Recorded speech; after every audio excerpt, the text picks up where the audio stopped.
Today's project is a PDF pattern, one that I got off of Etsy. It's the Anita slip. And the thing with PDF patterns is you buy it, you get a downloadable file, and you print it out on your printer. I would highly recommend if you choose this one, you want to print it out in color because, and I'll show you when I show you putting together the pattern pieces, this comes with tons of sizes, and the sizes are color coded, and it's going to make your life so much easier. So we're going to cut out this cute Anita slip. The neat thing about this pattern, it's going to be a super easy one. It has one seam down the center front. The center back is cut on the fold. If you are one of the larger sizes, it may have a center front and a center back seam just to get it in the fabric. But if you're a smaller size, it only has one seam down the center front. All right, let's put our pattern together. So I'm going to show you a little picture real quick. It's going to be a little hard to see, but this is it. And when you print out the PDF pattern, at least a good one, it will have a little box like this that is for scale, so you know that it printed properly, so your pattern's going to come to scale. And it will have a guide that shows you how the pieces get taped together. Now this guide actually has a little bit of the beginning of the pattern right here. So we're going to line everything up and tape it together. It's going to be really stiff because it's going to be made out of printer paper.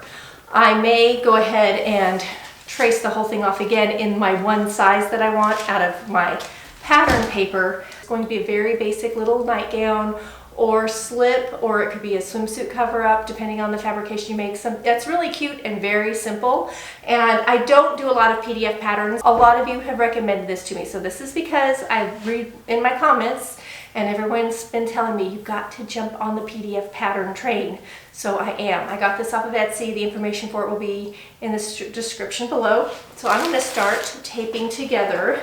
So when I go to tape this together, can you see these lines? So if I go to lay this on top of each other, you can see how I have heavy paper covering where I need to go. So it's important to cut away one side or the other. So I'm going to cut away this one right along that straight line. And I like the way this pattern maker did it because they make it kind of easy by labeling everything. This one says A1, this one is A2. And so you can line this right up and tape it down just like that. So that's what I'm going to do. And I would love to hear down in the comments, all of you who are PDF pattern users, how do you choose to store your patterns? I really want to know. So now that I've done that one, now I'm ready to come over and do A3. So I need to trim away one of the sides and layer it up. See, look at all of those colors. This is one you want to print in color because it will really help you when you see all the sizes. This has so many sizes on here. The grading is crazy good. So, all right, I'm just going to keep taping like that, and I'll show you when I'm done. All right, I'm not through taping together, but I just want to give you a quick little glimpse at how it's going. And I'm just trimming and taping, and doing my best to line everything up. It's all taped together. That's what it looks like. I've got it sideways on my cutting table, and I'm going to go ahead and trace off my size and my length that I'm going to use. Now there is a cami, a mini, and a knee length in this one pattern. I gotta figure out how I'm going to store these things. This is one of the things that I always struggle with the PDF is just storing the amount of paper that there is. I really like the directions and everything about it though. Everything I printed out I'm really pleased with. So here is my pattern piece. It traced off in the correct size and the correct length.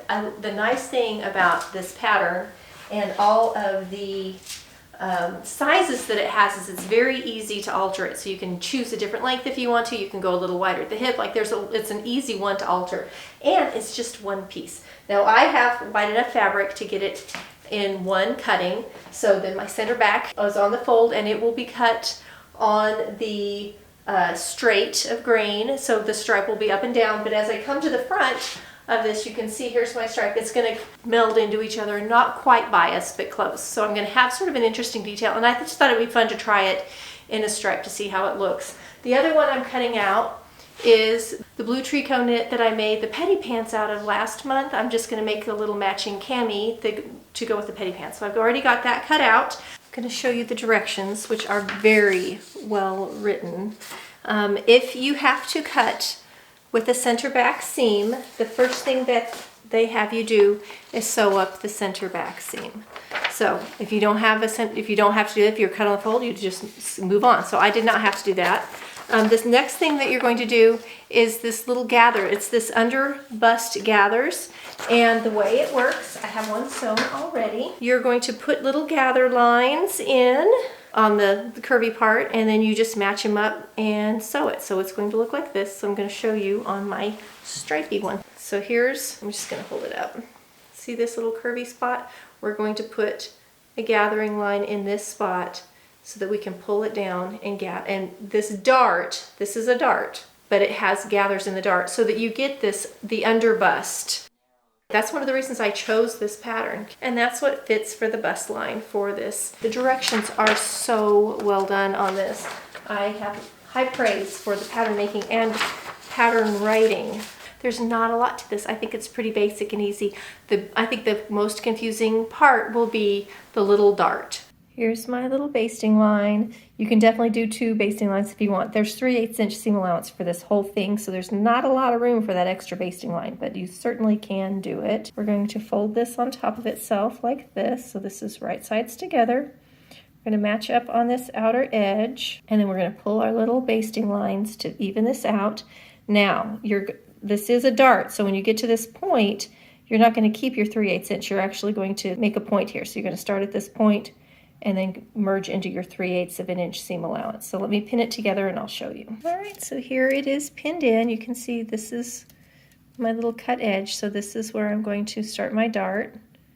And we're going to sew right across like that. It's not a lot of gathers, just a little bit, but it gives a nice little fullness to the bust line. And this is how it's going to look with the stripes changing direction at the dart. I'm going to stitch those in. Here's the little dart sewn in, and I'm going to show you at this end. So this is how it looks down here at the little corner. I start, and then I've eased in to my 3/8 inch so that I get this look. Now I can come back and either serge this edge or zigzag it, or this tricot knit doesn't fray. I could completely just leave it the way it is. After that's done for both fabrics, I'm serging this raw edge of the neckline, and I'm just going to show you on here. So we've done this. So this is this piece. So it goes up. This is center back. That's where these little lines are. So this is what I've serged. And once it's serged, I'm going to here's my serged edge. So we're going to just turn that over and top stitch it down to finish it. So that's what I'm going to do next. All right, I'm just turning under and top stitching it down. Pretty straightforward. So I'm going to go all the way around the neckline. Here you can see, here's my little dart. Here's the front of the neckline. So this is going all the way around under the arm and in the back in one fell swoop. Once you've hemmed around that whole piece here, it's time to apply whatever you're going to use for your straps. So for the blue, I'm going to use the lace, and for the pink, I'm going to use a decorative elastic. So the way they have you do it is you just are going to sew it right along the edge, and it actually is okay if it hangs off, because we're going to come back and straighten it up right here when we sew our center front. So I'm just going to apply this lace along this raw edge like so on both sides, and then we'll come back and worry about the strap ends later. We need to fit it, but just going to stitch this down real quick. So here's the lace applied to the front, just hanging off. So I'm going to do that to both sides, and then we're going to sew our center front. Okay, I'm now ready to sew my center front seam. I went ahead and just left this alone. I didn't do any seam finish on this, and I just didn't like the shadowing through that I got, because this is such a sheer and soft fabric. So depending on how wide of the trim you decide to use for your straps will change a little bit of this neckline. I'm going to just show you their picture right here. So you can see on this one, see how it hangs off just a little bit, and then when they turn it to come straight up, they just are going to sew straight up. And so on this one, kind of hangs like this. So when I sew up like this, you can see how this is going to cut off. Now, because it's so wide, it's actually going to enclose this bust line a little bit more. So the narrower it is, the more plunging your bust line, the deeper your trim, a little higher up your bust line will be. So this bust line on the blue is going to be a little higher then the bust line, that is the neckline, will be a little higher on the blue than it will be on the pink because I'm using a much narrower edge trim on the pink. You'll see when I'm done. If you see how this is hanging, you could easily sew only part of this. If you want this partially open in the front, you could easily sew just part of it and then hem the other part. If you want it like a flirty little open top. So after I mentioned you could leave the front open, I decided to do it on this blue little nightie. So here's my center front. Here's the lace. And I went ahead and trimmed away a little bit of the lace in the back. So that's how my front bust line looks. And then just a few inches in, you want to make sure you get this lined up nice. You don't want that to be off. So just a few inches in, I stopped and backstitched. I serged around this opening. I've not serged up the top yet. I wanted to be able to leave it pressed open, but I serged after the fact. So I serged those. And now I'm just hemming, and I'm starting at the bottom hem. I'm going to go all the way around, and then when I get to this corner on the other side, I can turn and come up and across, and so I can get it one fell swoop of sewing, and it'll be all, I don't have any back stitches or anything in the front of this garment. And then I can show you how the blue looks, and then I'll come back and I'm going to finish the pink.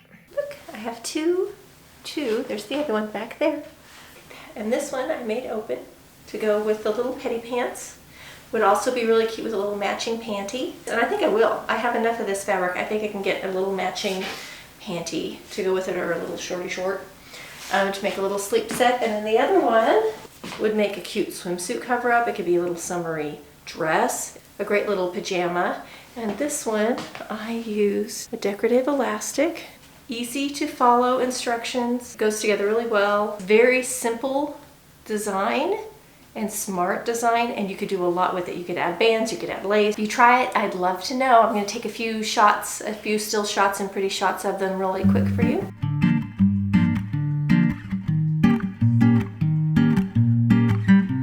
Alright, I've just put it on the dress form to make it a little easier to see on the body, but the dress form is much smaller than the size that I made. But this is the one that I left open in the front to give a little flirtier look. They're very cute on. I need to get a bigger dress form.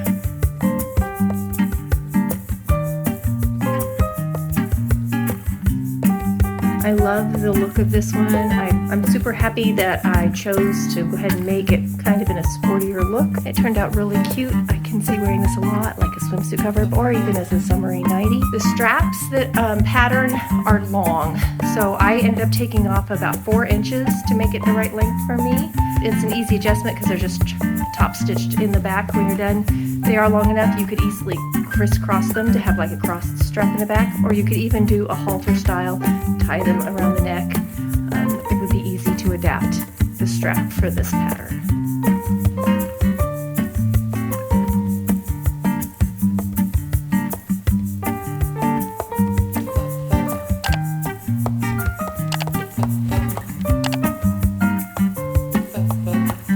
See you next week for another fun video.